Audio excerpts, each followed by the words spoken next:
역시 제사장들과 레위 사람들에 대한 명단이 다시 기록되어져 있습니다. 물론 중복돼서 기록되어져 있는 것을 볼 수 있습니다.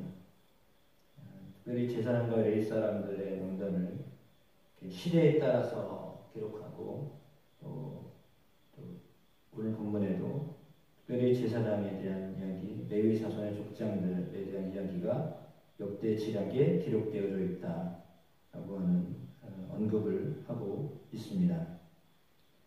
24절에 보니까 레위 족속의 지도자들, 그들은 그들의 형제의 맞은편에 있어서 하나님의 사람 다윗의 명령대로 순서를 따라서 주를 찬양하며 감사하였다라고 했습니다. 그러니까 레위 사람들 가운데에는 다윗의 명령을 따라서 찬양하고 감사하는 사람들이 있었습니다. 그러니까 찬양대가 있었다라고 하는 것을 알려주고, 그리고 마띠아냐, 박부가, 오바댜, 무슬람, 달몬, 악굽, 이 사람들은 문지기입니다. 이 문지기들도 맞은편에서 역시 곡간을 파수하는 사람들이었습니다. 노래하는 사람이 있는 반면에 또한 문지기로서의 역할을 하는 사람들이 있었습니다. 이들이 다 레위 사람들이었다라고 기록하고 있습니다. 그러니까 성전에서 음악을 감당했던 사람들이며 또한 성전 문지기로 역할을 감당했던 사람들이 이렇게 기록되어져 있습니다. 그래서 이런 성전의 봉사들이 순서대로 교대하면서 이루어졌음을 우리가 알 수 있습니다. 모든 사람들이 이제 성벽 봉헌식을 하기 위해서 준비된 사람들이었습니다. 그럼 이런 사람들은 어디에 어떻게 살고 있었는가, 또 어떻게 이들을 모았는가에 대한 부분들이 27절 말씀부터 30절 말씀에 나와 있습니다. 성벽 봉헌식에 레위 사람들을 찾아냈는데 이 사람들은 각처에 있었습니다. 그러니까 따로따로 살고 있었습니다. 그래서 예루살렘에 이렇게 데려다가 감사하고 노래하고 재금을 치고 비파와 수금을 타며 즐거이 봉헌식을 행하게 했다라고 했습니다. 이제 각기 흩어져 있었던 사람들입니다. 노래하는 자들은 예루살렘 사방들 느도바 사람의 마을에서 모여들었고 벳바길, 게바, 이스마엘들에서 모여들었다. 그래서 이들을 위하여 예루살렘 사방의 마을들을 이루었다라고 말하고 있습니다. 그러니까 멀리 있지는 않았습니다. 왜냐하면 교대로 와서 노래하고 감사하고 해야 할 일이기 때문입니다. 성전을 지키고 성문을 지키고 곡간을 지키고 하는 일들을 해야 했기 때문이죠. 그래서 레위 사람들은 멀리 있을 수가 없었겠죠. 오고 가는 시간이 있었고 또 교대하는 시간이 있었기 때문입니다. 물론 이렇게 예루살렘 주변에서 제각각 살았던 사람들이 성전 봉헌을 위하여서만 했던 직분이 아니라 그 뒤에도 역시 마찬가지로 성전과 성벽을 지키기 위해서 일하였던 사람들이었음을 알 수 있습니다. 가까워야 오고 갈 수 있습니다. 물론 지금은 좀 시대가 달라져서 언제도 말씀드린 것처럼 마음만 먹으면 핸드폰을 열어서 예배를 드릴 수 있는 그런 시대입니다. 거리가 문제가 되지 않고요. 정말 마음을 다하는 사람들은 제가 듣기로도 제주도에서 인천으로 서울로 주일날 예배드리는 분들도 있다는 얘기도 들었습니다. 물론 반대로 가는 분도 있겠죠. 서울에서 인천에서 제주도로 예배드리러 가는 분들도 있을 겁니다. 그러니까 거리와 상관이 없는 시대가 됐기 때문에 당시에는 거리가 가까워야 가까이 와서 제사를 돕는 일을 감당할 수밖에 없었기 때문에 당연히 예루살렘 근처에 살아야만 했죠. 멀리서는 자기가 피곤하니까요. 그러니까 뭔 직분을 감당하거나 일을 할 때에도 멀면 그 일을 하기가 쉽지 않기 때문에 당연히 가까운 곳에서 살 수밖에 없었을 것입니다. 그리고 그렇다면 그들은 어떻게 보면 제한적인 삶을 산 거예요. 그러니까 더 좋은 곳이 있을 수 있고 그런 정보를 얻을 수도 있었겠지만 그 일보다는 하나님의 전에 나와서 일을 해야 하는 직분이 우선순위였기 때문에 그들은 예루살렘을 멀리 가지 못했던 것으로 보여집니다. 그러니까 어쩌면 신앙생활을 하는 분들, 지금 신약시대를 살고 있는 우리들이 다 제사장이고 레위 사람들이다 이렇게 말을 해도 큰 무리가 되지 않거나 영적으로 다 제사장들이고 레위 사람들, 예배하는 사람들이라면 다 똑같은 일을 하는 사람들입니다. 그렇다면 그 일을 하는 모든 사람들은 교회가 가까워야 그 일을 할 수 있는 거지 멀면 사실상 피곤하고 힘들고 그럴 수 있습니다. 그럼에도 불구하고 멀리서도 오고 갈 수 있는 것은 시대가 달라졌기 때문에 당연히 차편이 되고 이동 수단이 되면 멀리서도 올 수 있는 거죠. 그걸 또 왜 굳이 그렇게 해야 돼?라고 말할 필요는 없습니다. 왜 그 안에 가지고 있는 열정이 있기 때문에 그런 거죠. 그러니까 그러나 그럼에도 불구하고 저들이 그렇게 가까이에서 각기 자기의 그 처소가 있지만 그 처소에서 오고 가면서 제사를 도왔던 사람들, 그들을 향하여서 보온식을 준비하게 하였는데 오늘 본문의 30절 말씀해 보니까 이렇게 되어 있습니다. 제사장들과 레위 사람들이 몸을 정결하게 하고 또 백성과 성문과 성벽을 정결하게 하니라 라고 했습니다. 그러니까 성벽 봉헌식을 하기 위하여서 제사장들과 레위 사람들에게 몸을 정결하게 하였고 뿐만 아니라 백성과 성문과 성벽도 정결하게 하였습니다. 이것은 속죄제와 관련되어져 있습니다. 그러니까 속죄제는 속건제 이런 것들은 그 성물을 정결하게 하는 의식, 그리고 제사장을 정결하게 하는 의식, 백성들을 정결하게 하는 의식, 물론 레위 사람도 포함됩니다. 그러니까 그 모든 것들이 하나님 앞에서 성벽 재건, 봉헌식을 하기 위하여서 그들에게 모든 사람들이 다 정결해야 한다라고 하는 것을 이제 강조하고 있습니다. 하나님께 드려지는 큰 봉헌식을 하기 위해서 그들이 무엇을 하였는가? 정결 예식을 행했다라고 했습니다. 그러면 구체적으로 제사장들과 레위 사람들은 어떤 일을 했을까? 어떤 것으로 그들이 정결 예식을 했을까? 구약에 보면 첫 번째는 금식입니다. 금식을 하게 하였습니다. 그리고 절제하게 했습니다. 그러면 무엇을 절제해야 될까? 구체적으로 부부는 부부관계를 하지 않게 했습니다. 목욕을 하게 했습니다. 깨끗한 옷을 입게 하였습니다. 그리고 성문과 성벽과 백성들을 정결하게 하기 위해서 거룩한 물을 뿌렸습니다. 이 모든 일들, 그리고 옷을 빨고 목욕을 하고 물 뿌리는 일들, 이 모든 것들은 다 깨끗하게 하는 일이었습니다. 우리가 코로나를 지나면서 손 씻기 되게 많이 들었는데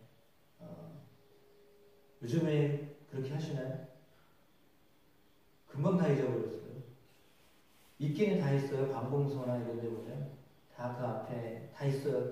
유심히 보시면 아직도 여전히 그 손소독하는 거 다 있거든요. 젤로 된 거나 뭐 뿌리는 거나 다 있어요.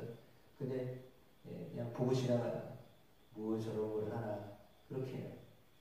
사실은 그게 일상화돼서 손을 발을 못 씻으니까 손을 씻고 이렇게 하면 확실히 감기나 이런 부분들이 들게 되거든요. 근데 그때는 바짝 긴장해가지고 뭐 어디도 안 가고 진짜 도시 같은 경우는 예배도 안 드리고 그냥 그 집안에서 예배 드리고 뭐 이렇게 했는데 지난 지 2년 지났잖아요. 뭐 길어야 3년 됐다고 해도 그때는 정말 뭐 어떻게 되는 줄 알고 얼마나 조심했어요. 근데 지금은 코로나가 있다고 해도 뭐 감기 수준인데 이러니까 그냥 뭐 사람들이 전혀는 아니어도 좀 거의 뭐 이렇게 무시하면서 감기 뭐 코로나쯤이야 뭐 조금 지나면 괜찮지 뭐 이런 수준 됐잖아요.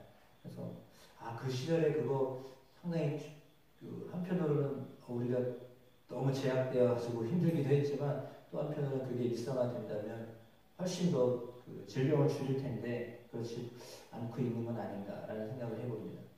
얼마 안 됐어요. 예, 근데 그때는 얼마나 힘들었어요. 밥도 제대로 먹을 수 있었나요? 정말 절기 때 순차적으로 돌아가면서 그 부모님들 만났던 걸 생각하면 야, 참 코로나 무섭긴 무섭구나 그런 생각을 했거든요.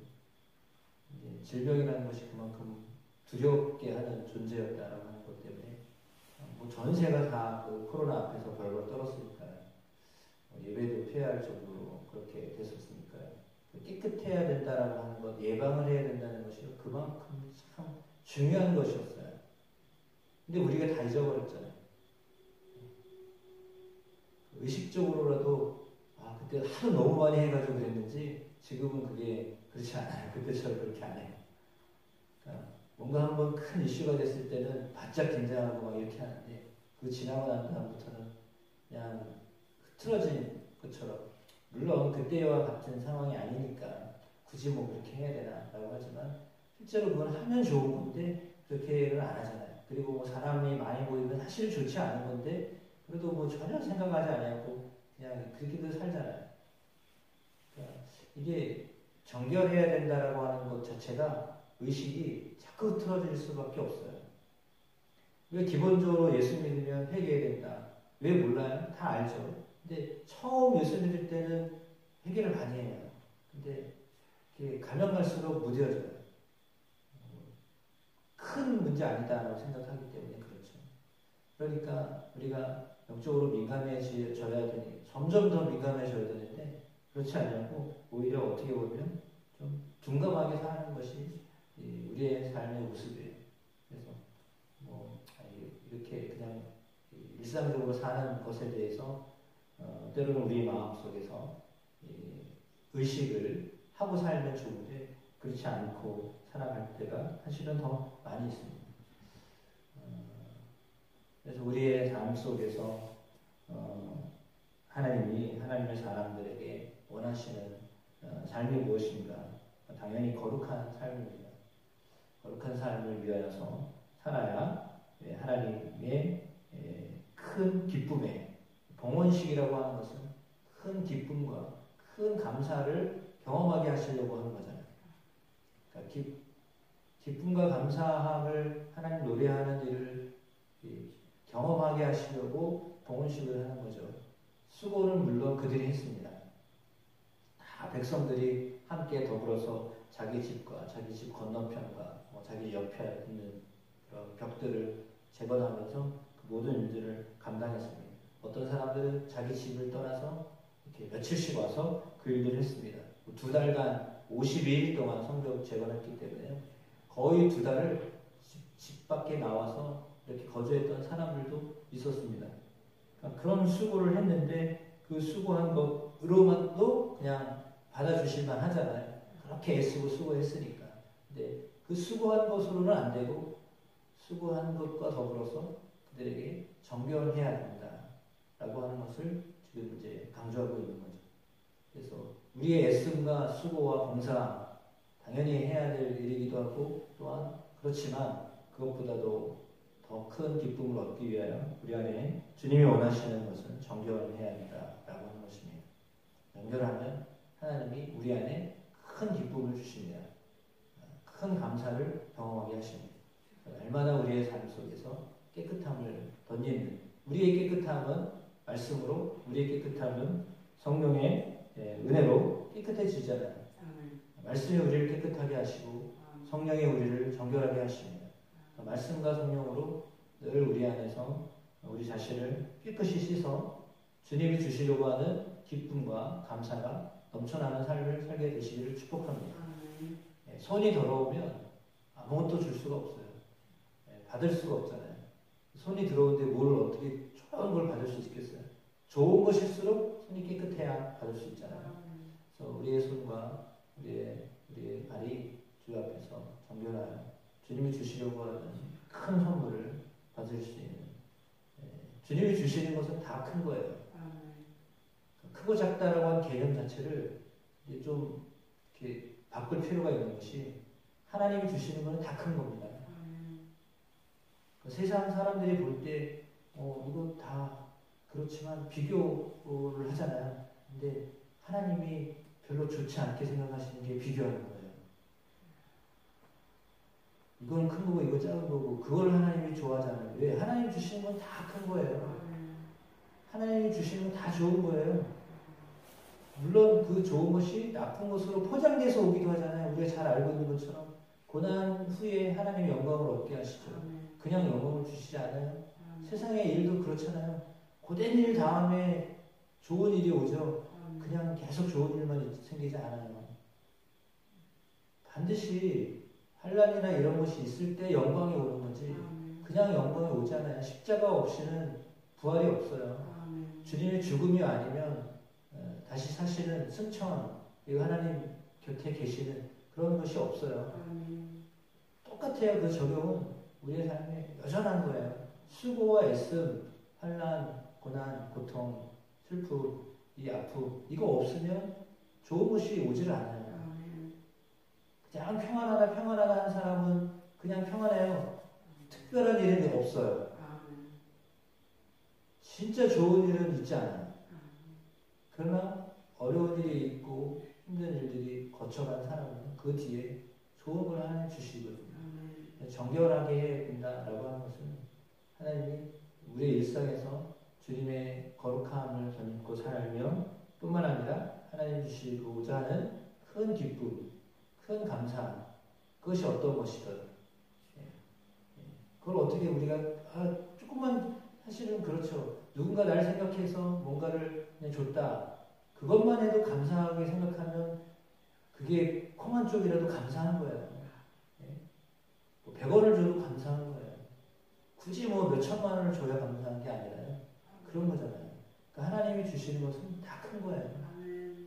그것 하나님이 우리에게 더 좋은 걸 주시려고 우리를 정결하게 하시는 거예요. 왜냐하면 우리가 날마다 하나님 앞에 정결하게 나아가면 하나님 우리에게 큰 기쁨을 주십니다. 감사할 것들을 경험하게 하십니다. 날마다 말씀과 성령으로 그리스도의 보혈로 깨끗함을 덧입어서 주님 기뻐하시는 삶을 살게 되시기를